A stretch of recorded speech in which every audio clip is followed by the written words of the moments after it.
नेत्र हे भुवन भास्कर नमो नमो। हे सृष्टि के सिरजनहार दिवाकर नमो नमो।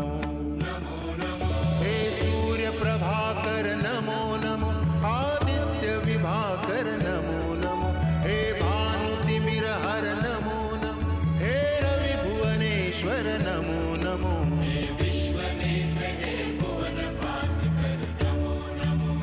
नमो नमो। सृष्टि के सिरजनहार दिवाकर नमो नमो। ओम सूर्याय नमो नमः। ओम सूर्याय नमो नमः। ओम सूर्याय नमो नमः।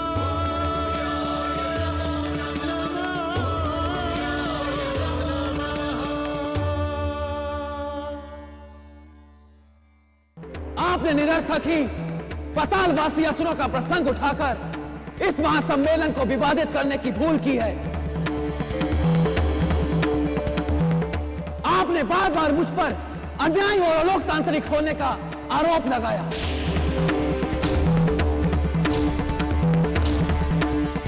आपकी दृष्टि में पूजनीय त्रिदेव और त्रिदेवियों की आज्ञा का भी कोई मूल्य नहीं है।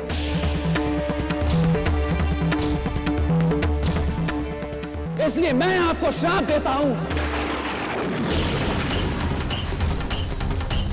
कि आपके भीतर जन्म से ही समाहित ग्रह शक्तियों का सात्विक भाग शुक्र ग्रह में सीमित हो जाए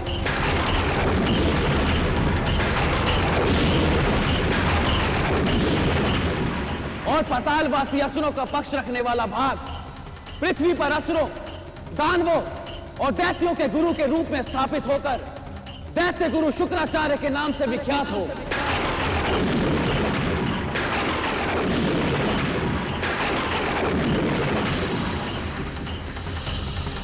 आप सप्त ऋषियों में से एक भृग ऋषि के पुत्र बनकर पृथ्वी पर जन्म लें और जीवन पर्यंत दैत्य शक्तियों के पुरोहित बने।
सूर्यदेव,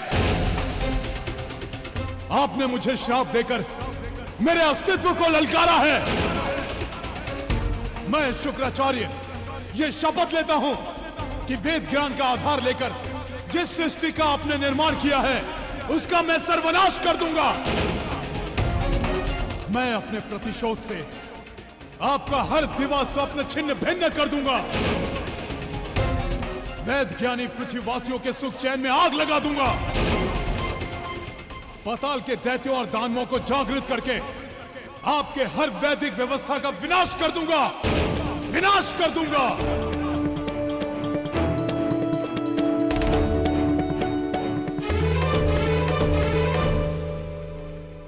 शनिदेव, आपने व्यर्थ ही शुक्रदेव की निरर्थक मांग का समर्थन करके ग्रहों की मर्यादाओं को भंग किया है।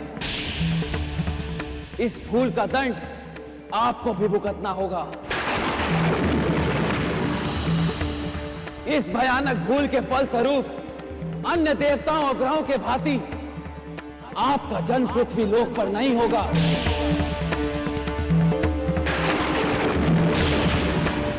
आपको पृथ्वी माता के आंचल में बालक बनकर खेलने का सुअवसर नहीं मिलेगा।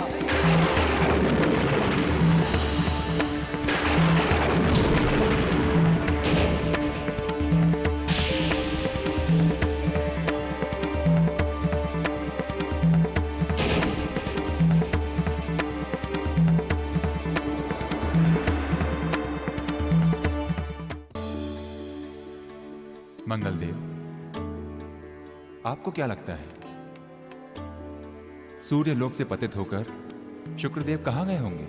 शुक्रदेव के बारे में पूछ रहे हैं अथवा दैत्य गुरु शुक्राचार्य के बारे में?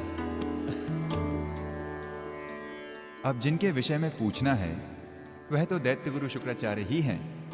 पातालवासी दैत्य और दानवों के अतिरिक्त अब इस संसार में उनका साथी बचा ही कौन है? तो पुरोहित गया होगा अपने यजमान के यहां।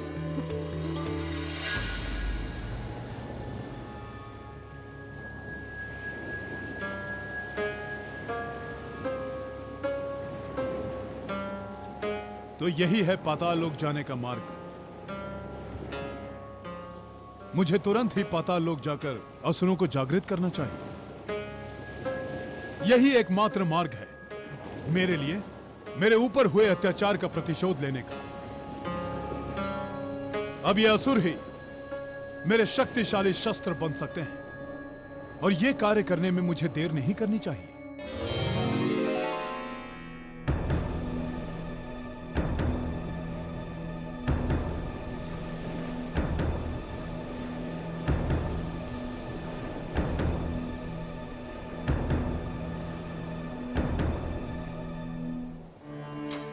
नारायण नारायण।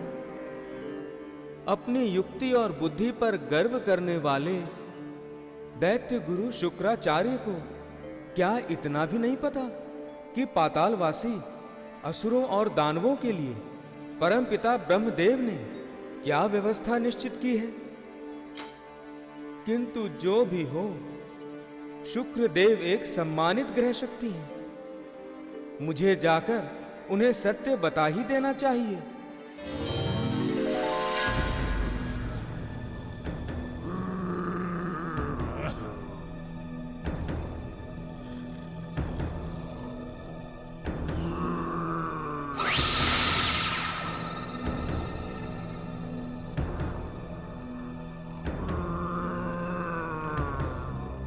ये क्या? चतुर सूर्यदेव ने बेचारे असुरों को यहां पाताल में धकेल दिया, जहां न प्रकाश है न वायु, गंदगी और दुर्गंध में जीने के लिए विवश हैं बेचारे। मैं इन सबको इस नर्क से निकालकर इनका जीवन सुधारूंगा। असुरों, मैं शुक्राचार्य अब तुम्हारे जीवन के उत्थान के लिए आ गया हूं। उठो असुरों, उठो। असुर उठ। कितने आलसी हैं ये लोग। इनके जीवन की दिशा बदलने जा रही है और ये है कि सो रहे हैं। इनके इसी स्वभाव के कारण आज तक इनका यही हाल है। उठिए, अब मैं आ गया हूं और तुम सब मेरे पीछे चलकर अपने साथ हुए अन्याय का प्रतिशोध ले सकते हो। उठो, उठो आलसी, उठो, उठो, उठो आलसियों, उठो, उठो, उठो मूर्ख, उठ मूर्ख, उठ मूर्ख, उठ।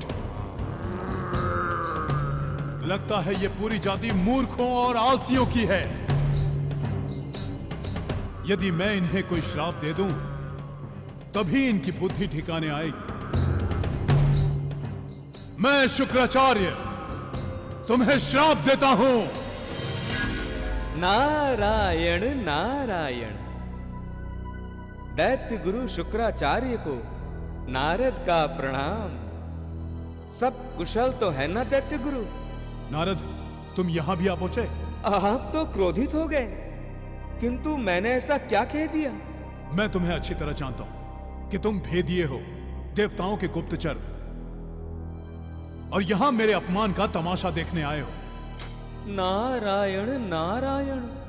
आप फिर से भूल कर रहे हैं दैत्य गुरु।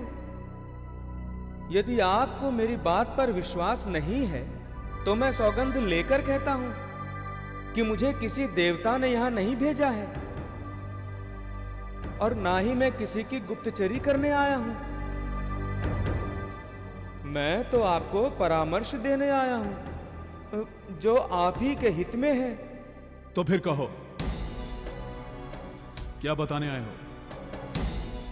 दैत्य गुरु, इन अचेत असुरों को जगाने का प्रयास करने से कोई लाभ नहीं, और ना ही इन्हें श्राप देने से आपको कुछ हासिल होगा, अपितु उल्टे आपको ही बाद में अपने किए का पश्चाताप करना होगा। वो क्यों? इसलिए दैत्य गुरु कि पातालवासी असुरों की रचना के बाद ही परम पिता ब्रह्मदेव ने यह व्यवस्था निश्चित कर दी थी कि जब पृथ्वी लोक पर उनका नेतृत्व करने वाला जन्म लेगा और आप यज्ञ आदि द्वारा उनका आह्वान करेंगे, तभी पातालवासी दैत्य दानव जागृत होंगे। तो फिर मैं क्या करूं? कहां जाऊं? नारायण नारायण। दैत्य गुरु, आपका भावी अवतार महर्षि भृगु के आश्रम में उनके पुत्र के रूप में होने वाला है, तो आपको महर्षि भृगु के पास ही जाना चाहिए। भृगु, उसी कपटी के कारण आज मैं इस स्थिति में पहुंचा हूं। मैं आज ही जाकर उससे अपना लेखा जोखा बराबर करता हूं। नारायण नारायण। दैत्य गुरु शुक्राचार्य के मन में किसी के भी प्रति आदर या अपनत्व का कोई भाव है ही नहीं।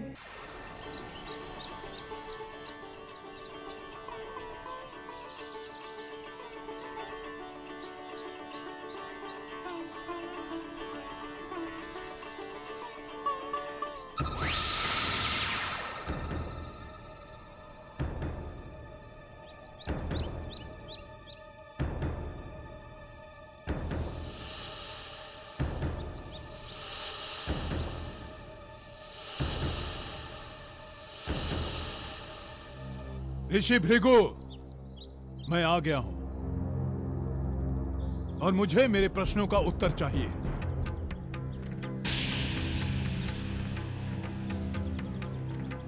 ऋषि, चुप्पी साधने से कुछ नहीं होगा, तुझे सत्य का सामना करना ही होगा। मेरी बात न सुनने का नाटक मत कर। मुझे सब पता है कि तू जानबूझकर मेरा अपमान कराने और मुझे श्राप दिलाने के लिए बहाने से सूर्यलोक ले गया था।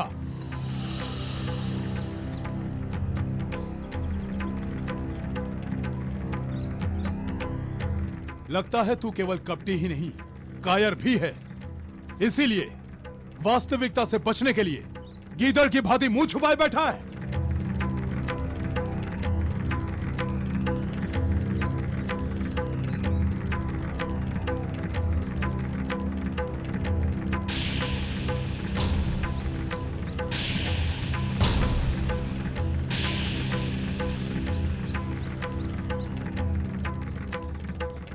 शुक्राचार्य, आप मुझ पर आरोप लगा रहे हैं कि मैं आपको आग्रह करके सूर्य लोक सिर्फ इसलिए लेकर गया कि वहां आपका अपमान हो, आप शापित हों, किंतु ऐसा नहीं है।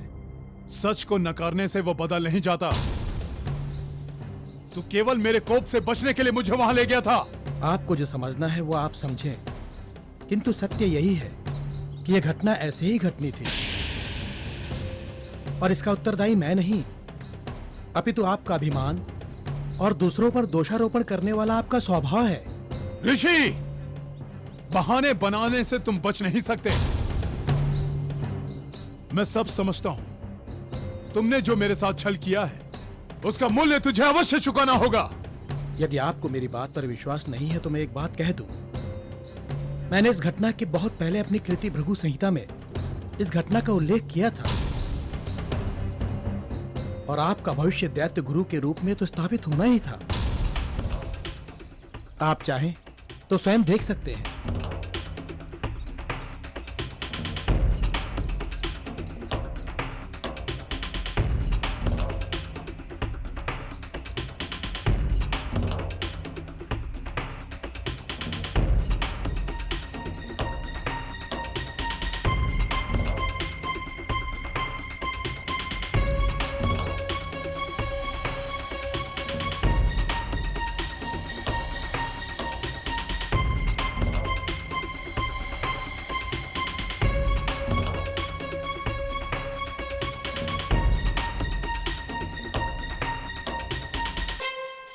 और क्या क्या निश्चित है मेरे भविष्य में? भविष्य कोई पत्थर की लकीर नहीं जो एक बार लिखे जाने के बाद फिर बदली ना जा सके। ये तो किसी मनुष्य या उसके किसी निकटवर्ती मित्रों के कर्मों से बदल सकती है। इसलिए इस समय मैं सिर्फ इतना ही कहूंगा कि कुछ समय बाद आपके परम मित्र पृथ्वी सम्राट दक्ष अपनी पत्नी महारानी विरनी के साथ यहां पधार रहे हैं। उनके आने के बाद ही आपका भविष्य सुनिश्चित होगा। प्रजापति दक्ष की जय! प्रजापति दक्ष की जय! प्रजापति दक्ष की जय! प्रजापति दक्ष की जय! प्रजापति दक्ष की जय!